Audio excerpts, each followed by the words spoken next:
Not long ago, I was in a living room full of people, 35 or 40 people, and I was teaching and I asked them this question. How would you describe your childhood in a single word? And they came up with words like godly, happy days, bright future, family all at home. Then I asked them to describe today's children or their grandchildren in a single word. And they came up with words like lost, directionless, adrift. It seems like there's been a dramatic shift in less than a generation in how people experience life. And I want to talk about that in this message. I want to talk about understanding the times. Let me read to you Amos chapter 7, verse 7, in which Amos writes, "This is what he showed me. Behold, the Lord was standing beside a wall built with a plumb line in his hand. And the Lord said to me, Amos, what do you see? And I said, a plumb line. Then the Lord said, Behold, I am setting a plumb line in the midst of my people, Israel. I will never again pass by them." God is standing beside a great wall built with a plumb line.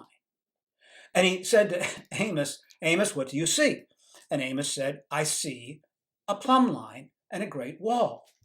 You see, in Amos' day, plumb lines were used to make the wall straight and true. They functioned after the law of gravity. It doesn't matter whether you believe in the law of gravity or not, it's true. It works. And so for 5,000 years, the ancient Egyptians used plumb lines and levels and measuring rods as an external reference point to make sure that their lines were straight and true when they built the great pyramids. So Amos sees a plumb line set in the midst of the people of Israel. It's like the law of gravity.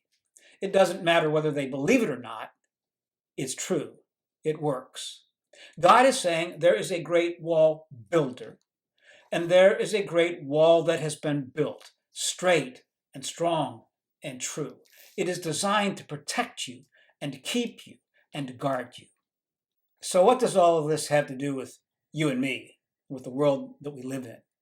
Well, I believe that we are losing our plumb line, our external reference point, and we're losing it in 5 great traditional foundations of our culture and civilization. The first of those is the loss of the traditional American neighborhood. I can only describe it to you as I experienced it when I was growing up as a child. But I can tell you that everybody watched out for everybody else's kids. Everybody knew what was happening. And if I got in trouble in one end of the neighborhood, by that time I got home, my parents had heard about it. I remember growing up and experiencing a neighborhood as a kid playing baseball at the end of our street. Some kids would come down the street, they'd call out our names, we'd get our balls and our bats and our gloves, we'd head to a vacant lot at the end of the street. When we got there, we would make the baseball field. We'd find some old cardboard or some shingles and we'd make the bases. Some kid would drag a stick to make the fair and foul lines. Then we'd choose the teams, and that was always a big deal, who got to pick first and who was picked first. And if you weren't being picked, you'd want to improve your skills. It was sort of a lesson not only in athletic skills, but in social skills as well. And there were no parents around at that time on the vacant lot to sort things out for us. We were on our own learning those social skills. And if some kid hit a ball on the foul line, we'd stay there until dark to argue whether it was fair or it was foul. We didn't split up like today's kids and get into cars by age groups and go to some field somewhere and sit on a bench by the field that had already been raked by the parents and nice little white lines and sing the national anthem and have polyester uniforms on. And then when the game is over, get back in your cars and go home to your own world. No, we lived in a neighborhood. We fought together, we played together, and our parents parented together. And I see that we're losing that sense of neighborhood in our culture today. And I sense that we're losing the traditional American family. Grandma and grandpa and our adult kids are often a long ways away these days. There's this dramatic rise of divorce and people living together and blended families, both gay and heterosexual. There's an increasing rise in single parents, single parent households, working parents. The traditional American family is changing dramatically. Third, I see the loss of the traditional American church. People are leaving the institutional church in droves. We have hit an all-time low in attendance in our churches. Sunday has become what Saturday used to be. Church attendance in 2020 dropped below 50% for the first time in the history of our country. That is, people who said that they even attended church. We've come a long ways from the days when those Ford Fairlane station wagons would pull out of the family driveway and head to church every single Sunday morning, when the stores were closed and there were no sports. Sunday has become what used to be Saturday. 4, we're losing our traditional American education, K through 12 and college. Youth sociologist Christian Smith at Notre Dame University, who spent a lifetime studying our youth today, tells us that the prevailing theology and the prevailing belief of our teenagers today is what he calls moral therapeutic deism. Moral in that it's moral. The idea is radical inclusiveness and tolerance and acceptance of all morals and all behavior of all people everywhere. Just be accepting. That's the new morality. It's therapeutic in that the ultimate goal of my life is my personal happiness. It's all about me. And it's deistic in the sense that most kids still believe in the general notion that God exists, though they can have no personal relationship with him. Moral therapeutic deism. There's no longer any place for absolute truths. I remember speaking with someone who said, well, you Christians, you're so dogmatic. You believe that everything's right or wrong, that there's a good or bad, light and darkness. But I believe that if I believe it, it must be true. And if I believe it and it's true for me, then it must be true for you. And if you don't agree with what I believe, then I cannot tolerate you in the midst of this moral therapeutic deism. You must conform to my beliefs. It's lost all sense of an external reference point, and everything's all about an internal, subjective search for truth. Now remember, the person who said to me, you're too dogmatic, you believe that everything's right and wrong, or there's a truth and there isn't a truth. What kind of statement have they just made? They've just made an absolute statement. They have just said, I don't believe there are any absolute statements. And that statement, there are no absolute statements, is, by very nature and definition, an absolute statement.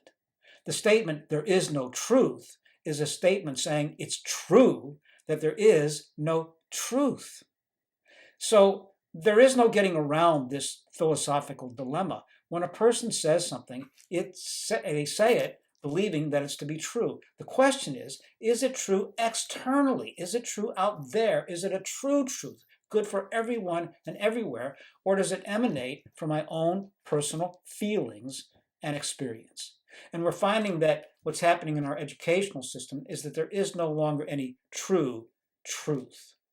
When I was growing up in grade school, we started the day by reading a passage of Scripture, saying the Pledge of Allegiance to the flag of the United States of America, and then reciting the Lord's Prayer. Then it was time to learn. Everything started with God and our country. You know Harvard University? It was founded by John Harvard. Do you know why he founded that school? He founded a school to train young men to go out and preach the gospel of Jesus Christ, to study systematic theology. If John Harvard came back to Harvard University today, and I checked on this, I went to see what was really being taught there, because John Harvard said that theology was the queen of the sciences. Godology, the study of God, was the queen of the sciences. Everything started there. Today, if you look for a class on Christianity or theology, the closest you will get to it is a mention or a reference point in a comparative religions class. It's gone. God has been eliminated as a truth source in our educational system. And finally, I believe that we are watching the erosion and the blurring of sexual distinctions in our culture. Now, this is a hard one to speak into because we all have family members and friends who have different ways of expressing their sexuality in our culture these days.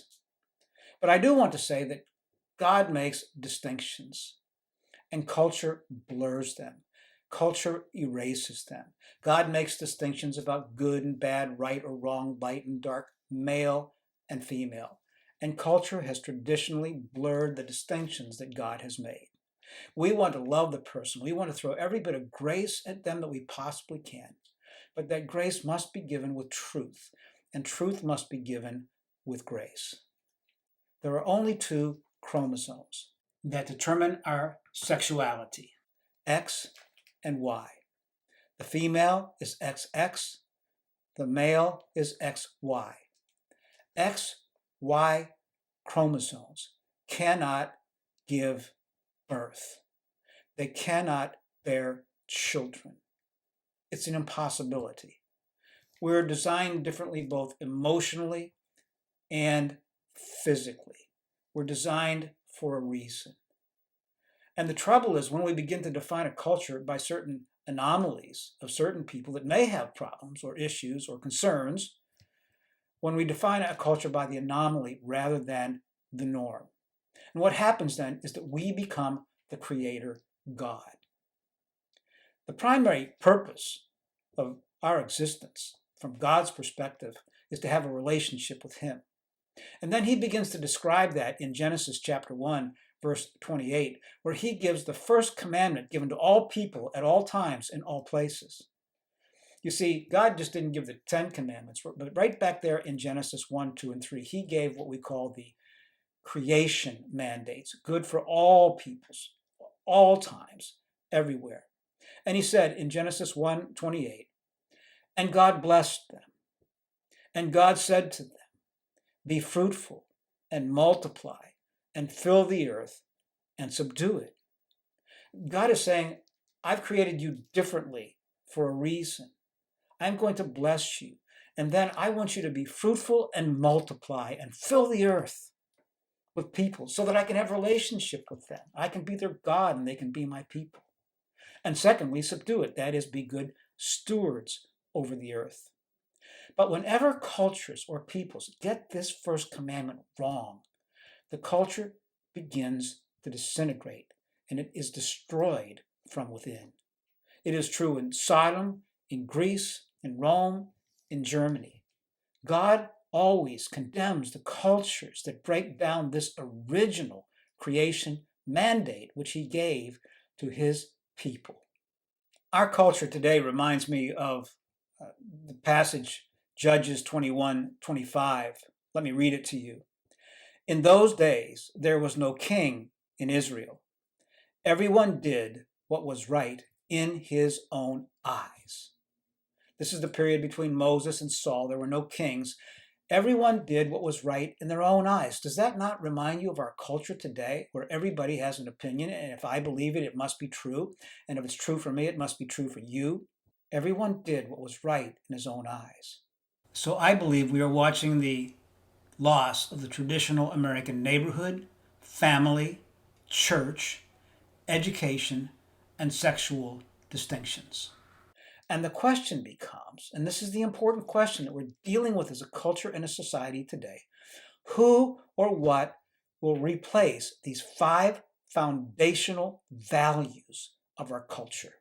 So what is the antidote, practical steps we can take to the loss of the American neighborhood, family, church, educational system, and sexual distinctions? Well, the first one is that I believe we have to have a truth to believe in, that we have lost our common truth source as a culture. Remember what Judges said, in those days there was no king in Israel, and everyone did what was right in his own eyes.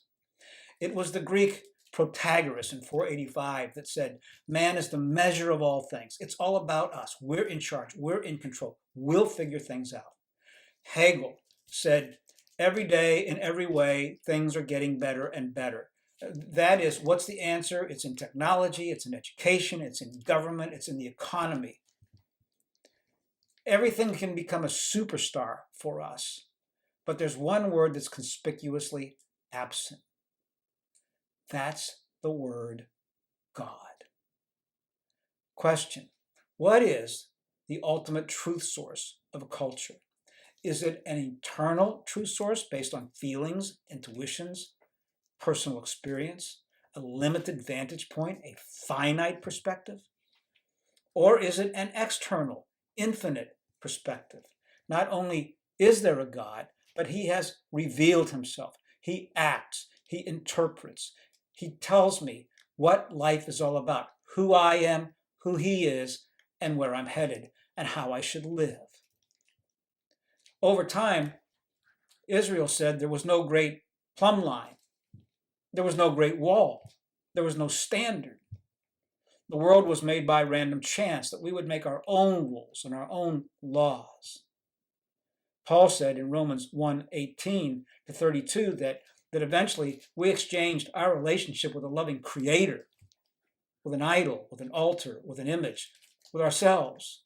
And when we did that, God took us and he said, okay, I'll let you be the playthings of your own personal desires. You want to go your way? I will give it to you in spades. There will be inevitable consequences to your ideas and your actions.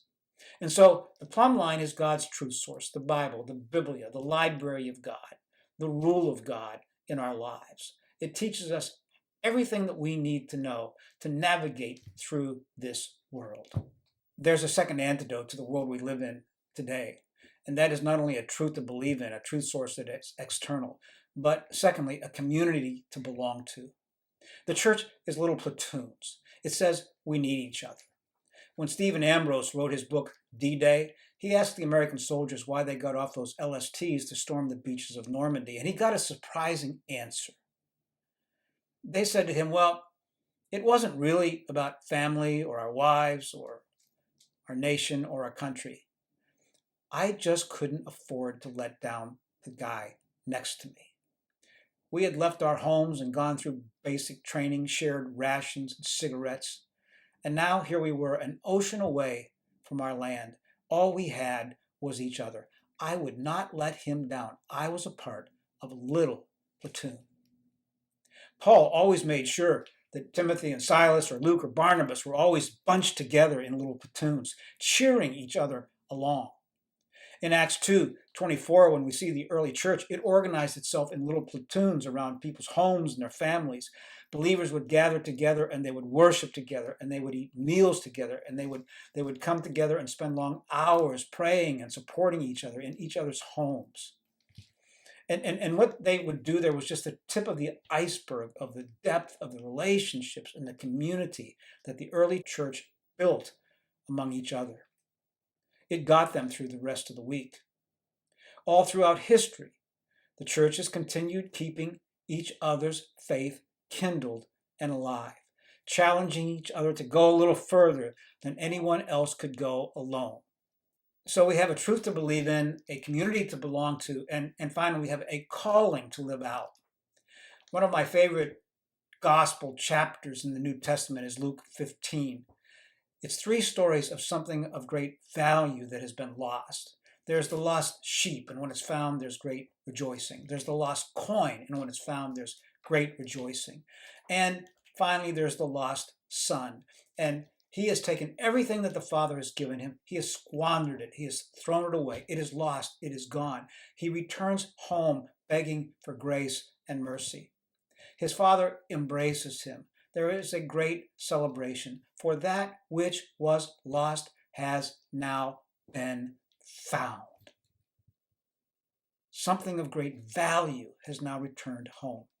And if I had to describe our culture, I would say something of great value has been lost, squandered, given away, that we are in a time of moral and spiritual free-for-all. And of course, the antidote to that, and in the context of a truth to believe in and a community to belong to and a call to live out, is the Great Commandment, our moral code. Now, we understand that laws can only inhibit evil, they can't legislate good. Only God can change the human heart. And that's what the Great Commandment is about. It is about loving. It is about a changed human heart, changing the inner core of our being, seeing things God's way, the Great Commandment. And the Great Commission, our shared imperative that we have a calling to go out and win people to the gospel. Look, it's only in this context, one life at a time, that our culture can be changed. We cannot legislate it. We cannot educate it. We cannot buy it.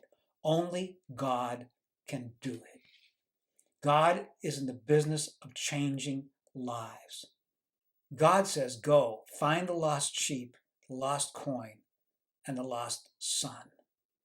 I will give you a truth to believe in, a community to belong to, and a calling to live out.